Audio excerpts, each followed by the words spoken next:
இங்கே வந்ததுக்கப்புறம் தெரிஞ்சது தமிழில் பண்ணுறது பெரிய வெப் சீரிஸ் இதுன்னு. எனக்கு இந்த மாதிரி சில பேரோட ரிலேஷன்ஷிப் ஏற்பட்டுரும். நான் சொல்கிறது ஆம்பளைங்களோட சொல்கிறேன்.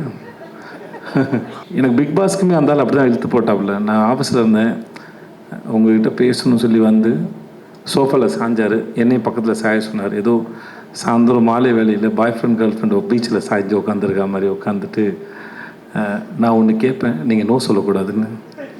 ஏதோ மேரேஜ் ப்ரொப்போசல் மாதிரி இருந்தது.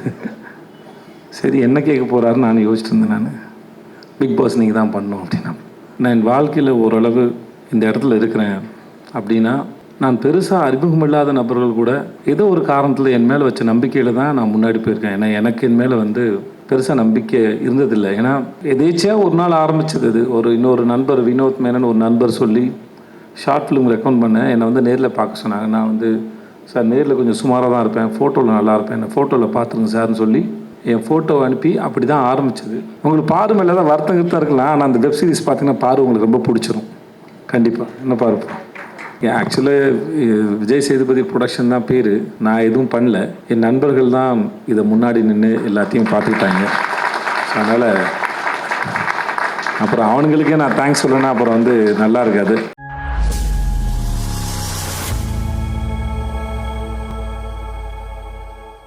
இங்கே வந்திருக்க ப்ரெஸ் அண்ட் மீடியா உங்கள் எல்லாருக்கும் என்னுடைய வணக்கம் அண்ட் நன்றி.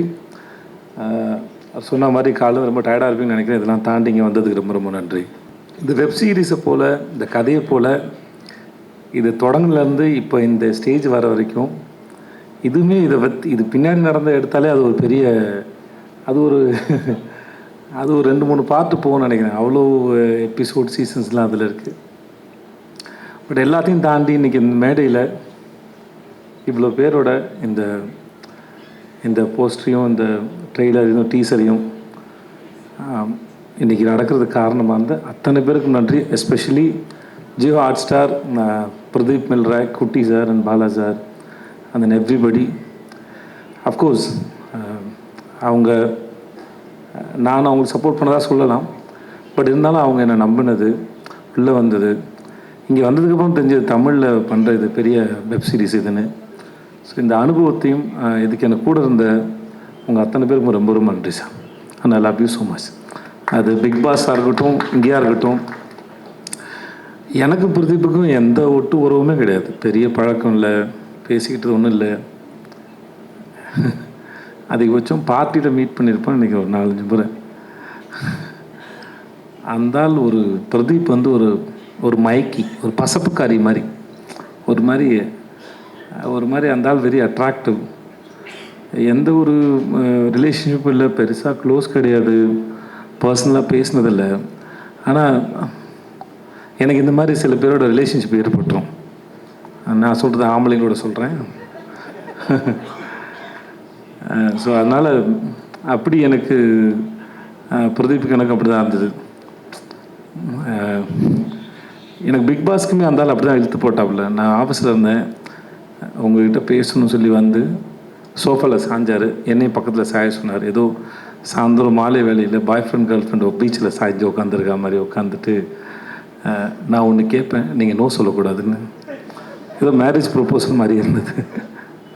சரி, என்ன கேட்க போகிறாருன்னு நான் யோசிச்சுட்டு இருந்தேன். நான் பிக் பாஸ் நீங்கள் தான் பண்ணணும் அப்படின்னா, நான் வந்து சார் நான் என்ன சார் பண்ண போகிறேன், எனக்கு எதுவுமே தெரியாது, நான் பார்க்க மாட்டேன். சிம்பு இருக்காப்புல, சூர்யா சார் இருக்கார், அவங்களாம் வச்சு பண்ணலாம், சிம்புக்கு ஏற்கனவே அனுபவம் இருக்குது அவருக்கு அப்படின்னு. இல்லை நீங்கள் இதை பண்ணுங்கள் அப்படி கரெக்டாக இருக்குன்னாரு. இந்த மாதிரி பல சமயத்தில் இன்றைக்கி நான் என் வாழ்க்கையில் ஓரளவு இந்த இடத்துல இருக்கிறேன் அப்படின்னா, நான் பெருசாக அறிமுகம் இல்லாத நபர்கள் கூட ஏதோ ஒரு காரணத்தில் என் மேலே வச்ச நம்பிக்கையில் தான் நான் முன்னாடி போயிருக்கேன். ஏன்னா எனக்கு என் மேலே வந்து பெருசாக நம்பிக்கை இருந்ததில்லை. ஏன்னா ஒரு வேலை செஞ்சு அந்த வேலை மற்றவங்க பாராட்டுறதுக்கு அப்புறம் தெரியும், ஓ நம்மளால் இது பண்ண முடிஞ்சதுன்னு சொல்லி. அதுக்கு முன்னாடி தெரியாது. ஆனால் அதுக்கு முன்னாடி நம்ம மேலே நம்பிக்கை வைக்கிற மனிதர்கள் வந்து மிகப்பெரிய ஆச்சரியம். அப்படி தான் எனக்கு மணிகண்டனும் அப்படி தான் இருந்தார், சிஜே பாஸ்கர் சார் அப்படி தான் இருந்தார், சீனு ராமசாமி சார் அப்படி தான் இருந்தது, பிரதீப்பும் அப்படி தான் இருந்தாப்புல. இந்த மாதிரி பல பேர் இருந்துருக்காங்க என் வாழ்க்கையில். நான் யாராவது விட்டுருக்கலாம், என் நண்பர்கள் இருந்திருக்காங்க என் மேலே நம்பிக்கையோட. ஸோ இந்த மாதிரி நிறைய பேர் நம்பி தான் நான் என்னை நம்ப ஆரம்பித்தேன். ஸோ அப்படி இந்த நம்பிக்கை என் மேலே வச்ச பிரதீப்புக்கும் ஜியோ ஹாட்ஸ்டார் எல்லாருக்குமே முதல்ல ரொம்ப நன்றி சொல்லிக்கிறேன். பெரிய லிஸ்ட்டாக போவோம், இருந்தாலும் சொல்கிறேன். யார்கிட்ட ஆரம்பிக்கிறதுன்னு தெரியல. மணிகண்டன்லேருந்து ஆரம்பிக்கிறேன். மணிகண்டனுக்கும் எனக்குமான ரிலேஷன்ஷிப்பு, ஃப்ரெண்ட்ஷிப்பு இல்லை, அது எதேச்சியாக ஒரு நாள் ஆரம்பித்தது. அது இன்னொரு நண்பர் வினோத் மேனன் ஒரு நண்பர் சொல்லி ஷார்ட் ஃபிலிம் ரெக்கமெண்ட் பண்ணேன். என்னை வந்து நேரில் பார்க்க சொன்னாங்க. நான் வந்து சார் நேரில் கொஞ்சம் சுமாராக தான் இருப்பேன், ஃபோட்டோவில் நல்லா இருப்பேன், என்னை ஃபோட்டோவில் பார்த்துருங்க சார்னு சொல்லி என் ஃபோட்டோவை அனுப்பி அப்படி தான் ஆரம்பித்தது. அது இன்றைக்கி இவ்வளோ தூரம் வந்து சேர்ந்துருக்குன்னா அந்த மணிகண்டன்ற ஒரு ஆளுடைய அறிவு வந்து ரொம்ப ஆச்சரியமானது. அவர் எந்த ஒரு விஷயத்தையும் அவர் பார்க்குற விதமாக இருக்கட்டும். இந்த ஒரு பையன் பேசினா அப்படியே, தம்பி உன் பேர் என்ன? முகேஷ் வரைக்கும் இல்லை, இங்கே ஒர்க் பண்ணுற எல்லாருக்கும் மணியோட பலன் அத்தனை பேருக்கும் தெரியும். ஒரு விஷயத்தை அவர் பார்க்குற விதத்துலேருந்து அவர் ரொம்ப சீக்கிரம் புரிஞ்சுப்பார். அதில் என்ன இருக்குது, அதை எப்படி ஹேண்டில் பண்ண போகிறேன்னு. ஒரு ஆக்டர்ஸை ஹேண்டில் பண்ணலேருந்து அவர் எழுதுறதுலேருந்து ரொம்ப நமக்கு ரொம்ப கஷ்டமே இருக்காது. ஆனால் அது ரொம்ப ஆழமாக இருக்கும். எனக்கே பல சமயம் வேலை பார்த்து முடிச்சதுக்கப்புறம் தெரியும், ஓ இந்த ஆள் இவ்வளோ யோசிச்சு இதை உள்ளே வச்சுருக்காரா அப்படின்னு. ஸோ அப்படி ஆச்சரியப்படுத்தக்கூடிய மனுஷனாக மணிகண்டன். நான் அது எனக்கு தெரிஞ்சு 2008 எனக்கு அவர் தெரியும். இப்போ வரைக்குமே வந்து அவர் எழுதுறது எல்லாமே எனக்கு ரொம்ப இன்ட்ரெஸ்டிங்காகவும் ரொம்ப ஆச்சரியமாகவும் இருக்கும். So thanks to Mani for this web series, for everything. எல்லாமே சரி, எனக்கு அற்புதமான படங்களை கொடுத்துருக்கார், அற்புதமான பாடங்களை கொடுத்துருக்கார். ஸோ மணிக்கு ரொம்ப நன்றி. அப்புறம் தொடர்ந்து மணியால் பண்ண முடியாமல் போனபோது எங்கள் எடிட்டர் அஜித் சார் தான் வந்தார். சார் தூங்கிடாதீங்க சார், நான் தான் சார் கடைசின்னு நினைக்கிறேன். ஓகே, ஸோ அஜித் சார் தான் வந்தார். எனக்கு எப்படி இந்த வெப்சீரிஸ் எப்படி போகும் அப்படிங்கிற ஒரு பெரிய கேள்வி இருந்தபோது அவர் அதை அழகாக புரிஞ்சுட்டு கையில் எடுத்துக்கிட்டு ரொம்ப பிரமாதம் கொண்டு வந்து முடிச்சு கொடுத்துரு. ரொம்ப நன்றி sir. And thanks to Shami and Madhu sir. Shami நானும் ஒரு 4 படம் ஆச்சு. ஷமி 4 படம் ஒர்க் பண்ணியிருக்கோம். Very comfortable. மது சாரோட இது செகண்ட் படம். மது சார் நீங்கள் செட்டுக்கு வந்தீங்கன்னா ஏதோ வீட்டிலேருந்து கிளம்பி டீ குடிக்க போகிற மாதிரி டெய்லி அந்த ஒரு வேஷ்டி பண்ணி தான் வரும். அப்போல்லாம் முறை அவர் பேண்ட் போட்டு பார்க்குறேன்னு நினைக்கிறேன் தெரிஞ்சு. ஸோ எனக்கு ஹிந்தியில் மேரி கிறிஸ்மஸ் அவர் தான் பண்ணார். எனக்கு மது சாரோட ஒர்க்கு ரொம்ப பிடிக்கும். அந்த யாரை தொடங்கி யார்கிட்ட முடிக்குன்னு தெரில. உங்கள்கிட்ட ஆரம்பிக்க பட்டாளம் பாபுக்கிட்ட இருந்து. ஆமாம், எனக்கு அவர் யாருன்னு தெரியாது. ஓகே தானே, செட்டிலாம் பார்த்தேன். நிஜமாக நீங்கள் மேடையில் பேசின மாதிரி தான் அவர் ரொம்ப இன்ட்ரெஸ்டிங்கான ரொம்ப இன்னசென்ட்டான ஒரு மனுஷன். ராஜேஷ், எனக்கு அவனை ஷார்ட் ஃபிலிம்லேருந்து தெரியும். இல்லை ராஜேஷ், நம்ம 2007-08 இருக்குன்னு நினைக்கிறேன். காற்று பாரு ஷார்ட் ஃபிலிம் தெரியும். பிளாக் அண்ட் ஒயிட் பண்ணல நீ? நீரும் நீ தான் பண்ணியா? நீ ராவணெலாம் நீ பண்ணல. ஸோ 4 இயக்குனரில் அந்த கடைசி ஷார்ட் ஃபிலிம் எனக்கு அவன் தான் பண்ணி கொடுத்தான். எனக்கு அப்போத்துலேருந்து பழக்கம், பிரேமம் அவன் தான். அவனோட மலரே சாங் வந்து நான் இது வரைக்கும் ஒரு 1000 முறை கேட்டிருப்பேன். எனக்கு ரொம்ப பிடிக்கும். அப்புறம் தேங்க்ஸ் ஸோ மச் ராஜேஷ், நான் வந்து இப்போ சிறப்பாக பண்ணி கொடுத்ததுக்கு. அந்த என்னுடைய சிட்டு தர்மபுரியில் எனக்கு அக்கா பொண்ணாக நடித்தா. இப்போ வரைக்கும் அதே சிட்டு தான். இப்போ தான் வளர்ந்துருக்கா, ஆள் தான் வளர்ந்துருக்கா. எனக்கு இன்னும் அதே குழந்தை தான் எனக்கு. ஸோ அவள் ஒரு பிரமாதமான ஆக்டர். ஐலியாக இருக்கட்டும், எதுவாக இருக்கட்டும், அது ஆள் வளர்ந்தாலும் சரி, அறிவு இன்னும் பிரமாதமாக வளர்ந்துருக்கு அந்த குழந்தைக்கு. நல்லா படிப்பா, பிரமாதமாக படிப்பாவை. வாழ்த்துக்கள் உனக்கு. பாரு பற்றி நான் பேசுறதுக்கு ஒன்றும் இல்லை. ஸோ எனக்கும் பாருக்கும் ஆகாது. ஸோ அதனால் பாரு பற்றி நான் எதுவும் பேசுகிறதா இல்லை. பாருக்கிட்ட நான் வாரம் பேசி டயர்டாயிட்டேன் நான். அதனால் இங்கே பேசுறதுக்கு ஒன்றும் இல்லை. ஆனால் உங்களுக்கு பாரு மேலே தான் வருத்தம் இருக்கலாம். ஆனால் அந்த வெப் சீரிஸ் பார்த்தீங்கன்னா பாரு உங்களுக்கு ரொம்ப பிடிச்சிரும் கண்டிப்பாக. என்ன பாரு, உட்காருங்க பாருங்க. எனக்கு நடிக்கிற மாதிரி பாரு, உட்காருங்க பாரு ப்ளீஸ். அண்ட் தென் கோடங்கி, எனக்கு இந்த ஆள் படத்தை விமர்சனம் பண்ணுறது ரொம்ப பிடிக்கும். என் படத்தையே கலாய்ச்சிருக்காப்புல, ஆனாலுமே ரொம்ப இன்ட்ரெஸ்டிங்காக அதை செய்வார். கண்டிப்பாக நடிக்க ஆரம்பித்ததுக்கப்புறம் இனிமேல் அதை செய்வீங்களா? நிறுத்திட்டார், சொன்னீங்கன்னு நினைக்கிறேன். ஆமாம், நிறுத்திட்டார். இனிமேல் அவரை யாராவது செஞ்சால் தான் உண்டுன்னு நினைக்கிறேன். ஆனால் எனக்கு இவர் பேசுகிற விதமும் சரி, இவர் வந்து இந்த வெப் சீரிஸ் பார்க்கும்போது எல்லாம் தெரியும். இந்த ஆளை பார்க்குறது, ஸ்க்ரீனில் பார்க்குறது நம்ம எல்லாருக்கும் ரொம்ப பிடிக்கும். அந்தளவுக்கு ரொம்ப இன்ட்ரெஸ்டிங்கான ஃபேஸு, இன்ட்ரெஸ்டிங்கான நபரும் கூட. முத்து அவன் நண்பன், கூத்துப்பட்டுலேருந்து எனக்கு நண்பன் அவன். உனக்கு என்னடா சொல்கிறேன்னு தெரில, எதாவது சொல்லிவிடுறதுன்னு தெரில. எனக்கு ரொம்ப பிடிச்ச நடிகர் அவன்.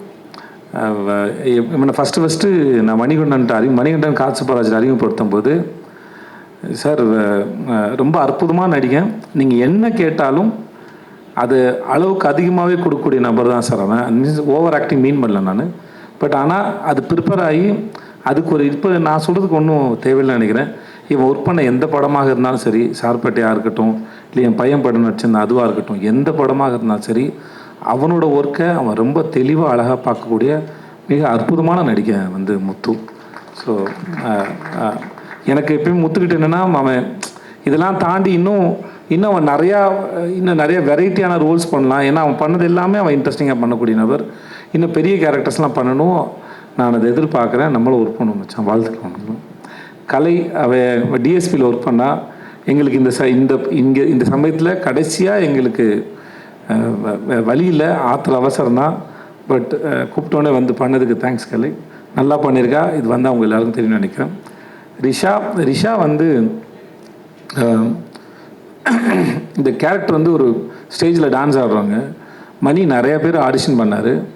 அப்புறம் கடைசியில் அவருக்கு ரிஷா தான் சரின்னு பட்டது. ஏன்னா மற்றவங்களுக்கு அதை புரிய வைக்கணும், இது எப்படி இந்த கேரக்டர்னு. ரிஷாவுக்கு அது ஆல்மோஸ்ட் அதோட ஒரு பக்கம் அந்த பெர்ஃபார்மன்ஸு ஷோவாக இருந்தாலும் அதுக்கு பின்னாடி இருக்க வலியும் வேதனையும் ரிஷாவுக்கு நிஜமாகவே ரொம்ப நல்லா தெரியும் ரியல் லைஃப்பில். ஸோ அதனால் பட் ஆஸ் அன் ஆக்டராக அந்த சீரீஸ் பார்க்கும்போது உங்களுக்கு ரொம்ப அற்புதமான ஒரு பெர்ஃபார்மர் ரிஷான்னு தெரியும். ஒரு டான்ஸை தாண்டி ஒரு அற்புதமான ஆக்டர்னு தெரியும். மற்றபடி வேறு யாரையும் நான் விட்டுலாம் ராஜ்குமார், தேங்க்யூ ஸோ மச்.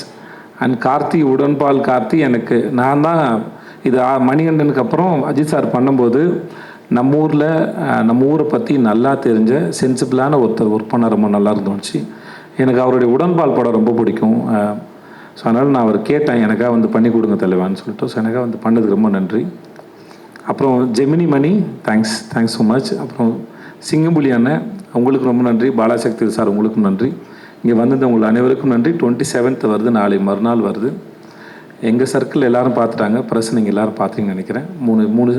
மூணு எபிசோட் பார்த்தீங்கன்னு நினைக்கிறேன். ஐ ஹோப் எல்லாருக்கும் பிடிக்குன்னு நினைக்கிறேன். Thank you so much. ஆக்சுவலாக விஜய் சேதுபதி ப்ரொடக்ஷன் தான் பேர், நான் எதுவும் பண்ணல. என் நண்பர்கள் தான் இதை முன்னாடி நின்று எல்லாத்தையும் பார்த்துக்கிட்டாங்க. ஸோ அதனால் அப்புறம் அவனுங்களுக்கே நான் தேங்க்ஸ் சொல்லணுன்னா அப்புறம் வந்து நல்லா இருக்காது. Thanks Chandru, John, Senthil, Karthik and Thirumaran, Santhosh, எல்லாருக்குமே ரொம்ப நன்றி. Kumar sir, Senthil, so thanks so மச்ரா. நீங்கள் இல்லாமல் நானே இல்லை. ஸோ அதனால் நான் நம்புவேன், நம்மக்கிட்ட இருக்கிற வேறு விதமான குணங்கள் தான் நம்மளுடைய நண்பர்கள் நினைக்கிறேன். ஸோ எங்களுக்குள்ளே நாங்கள் கிட்டத்தட்ட 88லேருந்து ஃப்ரெண்ட்ஸ் ஆல்மோஸ்ட் ஆயிடுச்சு. 6th படிக்கும்போது ஃப்ரெண்ட்ஸு. ஸோ ஆயிடுச்சு கிட்டத்தட்ட என்னாச்சு 40 வருஷம் ஆக போகுதுன்னு நினைக்கிறேன் தெரிஞ்ச வரைக்கும். ஆமாம், 35 வருஷத்துக்கு மேலே ஆயிடுச்சு. நிறைய சண்டைகள் நடந்திருக்கு, மிஸ் அண்டர்ஸ்டாண்டிங் நடந்திருக்கு. ஆனால் சண்டை வேறு, ஃப்ரெண்ட்ஷிப் வேறுன்னு ரொம்ப காலத்துக்கு முன்னாடியே ரொம்ப தெளிவாக புரிஞ்ச எங்களுடைய உறவு வந்து இன்னும் தொடருது. அது என்றைக்கும் இருக்கும், நான் முழுசாக நம்புகிறேன். And I love you and thanks so much. I love you.